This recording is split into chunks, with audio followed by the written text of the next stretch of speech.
Olha só, quem tem restaurante conhece bem essa cena, né? O gerente está sempre naquela correria para lá e para cá. Mas será que essa correria toda está focada no que realmente gera resultado? Hoje, a gente vai desvendar um método, um framework bem poderoso para ajudar a transformar um gerente que está só ocupado num gerente que é de fato eficaz. Pois é, essa é a grande questão, né? O que o gerente está fazendo de verdade o dia todo? Porque vamos combinar, é muito fácil se perder na loucura do dia a dia, sabe? Fica só apagando incêndio, uma coisa aqui, outra ali, e acaba não construindo nada para o futuro do negócio. A gente vê aquela agitação toda, mas e o progresso? Cadê? E aqui que está o pulo do gato. Existe uma diferença gigante entre estar ocupado e ser eficaz. Estar ocupado é só reagir ao que aparece. Ser eficaz é agir com um plano, com intenção. Um gerente pode sim passar o dia inteiro correndo de um lado para o outro e, no fim das contas, não ter dedicado um minuto sequer àquelas atividades que realmente fazem o restaurante crescer. Então, beleza. Como é que a gente quebra esse ciclo de só ficar reagindo, de só apagar incêndio? A resposta está em ter um mapa, um guia claro das responsabilidades. E é isso que a gente vai ver agora com a chamada mandala do gerente. É uma ferramenta visual que mostra preto no branco onde a energia dele tem que estar. E a essência da mandala é essa aqui, olha. São 6 áreas, 6 pilares principais. Primeiro, pessoas, que é a base de tudo, né? Depois, resultados, que é o motor financeiro. Vendas, para garantir o crescimento. E aí vem a experiência do cliente, que se divide em 3 partes. Ativos, que é o espaço físico, produto, a comida, e o serviço, o atendimento. A ideia desse método é simples. O tempo planejado do gerente tem que ser dedicado a isso. Todo o resto é distração, é ruído. Ok, vamos começar pelo pilar que, na minha opinião, é o mais importante de todos: pessoas. Não tem como fugir disso. Um gerente de verdade não é só um chefe que dá ordens. Ele é, antes de tudo, um desenvolvedor de talentos e o grande guardião da cultura daquele lugar. E o mais legal aqui é que não é só papo, são ações bem concretas. Não é aquela coisa vaga de, ai, quero ter uma equipe boa. Não, é um processo. É sobre mapear o que cada pessoa do time precisa para evoluir. É dar feedback de verdade, de forma estruturada. E, o ponto que eu acho genial, testar as habilidades antes de contratar. Vai trazer alguém para a cozinha? Tem que ter teste prático na panela. Alguém para o salão? Simulação de atendimento. Chega de contratar às cegas. Essa frase resume perfeitamente o papel dele na cultura do lugar. Pensa bem, o gerente é o espelho do time. Todo mundo olha para ele. Se ele chega desanimado, se ele mesmo não acredita na missão do restaurante, como é que a equipe vai acreditar? Não vai. Ele tem que ser o motor, a energia que move todo mundo.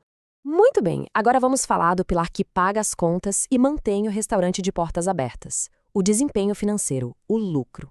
E aqui a gente vai ver que a responsabilidade do gerente vai muito, mas muito além de só cuidar da operação do dia a dia. E essa ideia aqui, olha, ela muda o jogo. Para a gestão funcionar de verdade, o dono do demonstrativo de resultados, sabe, aquele relatório que mostra se deu lucro ou prejuízo, a famosa DRE, o dono disso tem que ser o gerente e não só o proprietário. É o gerente que tem que chegar com os números, apresentar e, mais importante, mostrar o plano de ação para melhorar o que não tá bom. E essa comparação aqui mostra de um jeito quase brutal onde está o poder do gerente. Pensa comigo, aumentar as vendas é maravilhoso, claro, mas de cada R$ 10 a mais em vendas, talvez sobre R$ 1,20 de lucro. Agora, cada R$ 10 que se economiza no custo vão inteirinhos para o lucro. É R$ 10 na veia.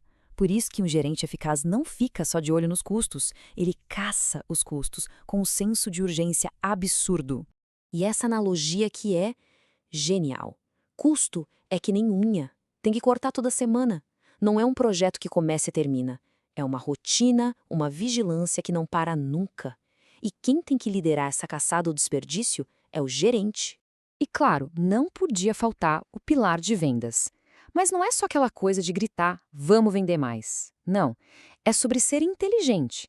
É analisar a receita, comparar com o mês passado, entender por que vendeu menos e, fundamental, estar no salão com olhos de águia, sabe? Presente, observando tudo, procurando jeitos criativos de aumentar o ticket médio, oferecer uma bebida diferente, uma sobremesa. Beleza, agora a gente entra no terceiro grande bloco, a experiência do cliente. E aqui a gente junta 3 responsabilidades que andam de mãos dadas: o serviço, que é o atendimento, Os ativos, que é o ambiente físico, o lugar, e o produto, que é a comida, a bebida. É a soma desses três que faz o cliente voltar ou não. Eu particularmente adoro esse conceito, hospitalidade agressiva. Calma, não tem nada a ver com ser grosseiro. Pelo contrário, é ser absurdamente proativo e acolhedor. É a diferença entre aquele boa noite meio baixo ou meio pra dentro e um sejam muito bem-vindos, que bom ter vocês aqui, vamos entrar, cheio de energia. Isso, gente, muda a atmosfera do lugar na hora. E quando alguma coisa dá errado? Aí a palavra-chave é urgência. O problema que o cliente está tendo na mesa não é um assunto para reunião de amanhã, de jeito nenhum. É uma emergência para resolver agora. Um gerente bom de verdade consegue ler a linguagem corporal das pessoas no salão e muitas vezes age antes mesmo que a pessoa precise reclamar. E essa atenção toda se estende para os ativos e para o produto. São os detalhes, sabe? Uma porta de banheiro que não tranca direito pode estragar a noite de alguém. Por isso o gerente precisa de checklists para cuidar do espaço físico. E claro, a consistência do prato é sagrada. Uma ferramenta simples e poderosa tem uma foto de referência de cada prato ali na boqueta, na saída da cozinha. Assim garante que o padrão vai ser sempre o mesmo, não importa quem esteja cozinhando. Ok, até aqui a gente entendeu o que um gerente eficaz precisa fazer. Mas aí vem a pergunta de $1 milhão, né? Como ele consegue dar conta disso tudo sem pirar? Bom, é aí que entra o sistema operacional de gestão. E a resposta é, surpreendentemente, muito simples. Uma agenda. É isso. Um gerente de alta performance não vive de improviso reagindo ao caos. Ele é dono do próprio tempo. Ele planeja a semana dele com antecedência para garantir que vai ter um tempo reservado para cada um daqueles 6 pilares que a gente viu. Tá, mas como é que se prioriza tudo o que aparece? Para isso, a matriz de Eisenhower é um mapa mental perfeito. Ela ajuda a separar o que é só urgente, aquilo que grita mais alto, do que é realmente importante. E adivinha só o que é importante? Justamente as atividades daqueles 6 pilares. Coisas como, sei lá, planejar o treinamento da equipe, ou sentar para analisar os números. Isso tem que ser agendado, para garantir que a loucura do dia a dia não engula o que realmente constrói o futuro. E isso leva a gente para o método prático, o planejamento das Weekly Rocks, ou as pedras da semana. A ideia é muito visual, pensa num pote. As pedras são as tarefas grandes e importantes, ligadas aos 6 pilares. Na sexta-feira, o gerente planeja a semana que vem e já coloca essas pedras grandes primeiro na agenda. Ele bloqueia o tempo para elas. Aí, quando aparecem as coisinhas menores do dia a dia, os cascalhos, ele vai encaixando nos espaços que sobraram. Isso faz com que ele seja o dono do próprio tempo e não um escravo das urgências.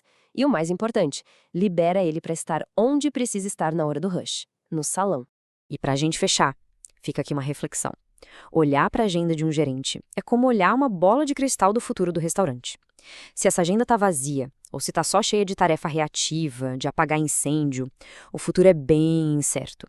Agora, se ela está toda estruturada em volta desses 6 pilares, aí o caminho para o sucesso está mais do que traçado.